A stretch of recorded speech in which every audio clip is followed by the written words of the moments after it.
Ok, đây là cái cách các anh chị khi mà bỏ vào cái drain pump. Nếu cái bồn của anh chị mà nước cần phải bơm ra, đầu tiên các anh chị cần phải thay cái, để mà bỏ cái drain pump các anh chị thay cái hộp đen ở trong. Nếu mà khi các anh chị order cái pump ở bên chúng tôi thì chúng tôi sẽ thay cái hộp tự động cho các anh chị.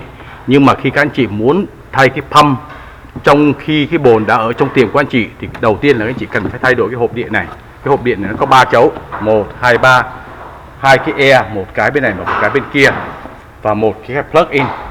Các anh chị nên nhớ trong cái đầu tiên, cái plug đầu tiên nó chỉ có 2 phút, tức là cái này automatic 2 phút nó sẽ turn off, và cái thứ hai bên kia tức là 2 minute touch down and turn off. Bên này thì 3 cái ổ điện nó sẽ tự động turn on turn off khi các anh chị dùng với cái pump hay là dùng với cái jet.